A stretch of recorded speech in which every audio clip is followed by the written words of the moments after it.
By now, it's no surprise to anyone that we have really high inflation. All of the news around it is really negative, but we're going to change that because there are some little known ways that you can actually benefit from high inflation. And today we're going to talk about 3 of those so that you can make sure you're maximizing your financial position. But first, welcome. I'm Thiago, and I run a team of advisors that specialize in retirement planning for federal employees. And we do this by focusing on 3 major retirement components. The first is helping you maintain your lifestyle after you've stopped working. The second is minimizing your taxes along the way. And the third is making sure your wealth is doing everything it needs to be doing so that you have a sustainable retirement. All right, so let's jump right into it. The reason there are hidden opportunities is because it brings forth tax law changes. Income tax brackets are adjusted to higher than they would be normally, and this creates serious planning opportunities. For example, in 2022, the 24% tax bracket for married joint filers topped out at about $340,000.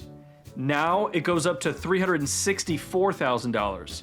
That's an increase of $24,000. That's $24,000 more that you get to pay less in taxes if you did something like a Roth conversion on this money. The next bracket is 8% higher. Now imagine if you use this strategy every single year. And even if your income is a little lower, that's okay because there's still a $12,000 jump in this new bracket. Not to mention the current tax laws under the Tax Cuts and Jobs Act is set to sunset in 2025. This means that if no new tax laws come into play, in 2025 the tax rates are going to go back to its pre-2018 levels. Now that's a really good way to take advantage, but that's not all. There's 2 other ways that I want to review with you so that you can continue to make the best of it. The next way you can make the most of this is by actually saving more for retirement. Inflation has brought adjustments to IRAs and retirement accounts to the degree that you can save up to $7,500 in IRAs and as much as $30,000 in the TSP if you're 50 and older. In fact, new law changes coming forth might actually make these figures even higher for folks that are a little older. Doing both of these means you can shovel as much as $37,500 to be invested and growing for your future. And if your spouse works too, let's say maybe you are a dual fed or if they have a job in the private sector with a 401k, that's $75,000 between the 2 of you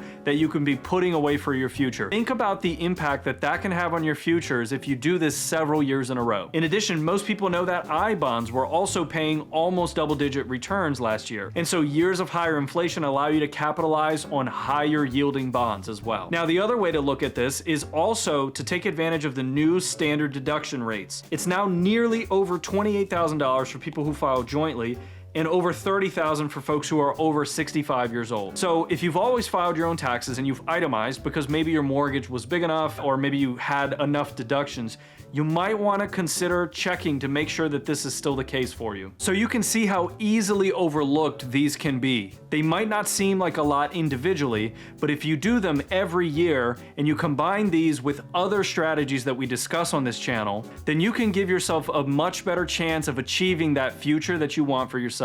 So that's it for this one. Hit the like button if you thought this was helpful. We hope to see you on the next one. Take care.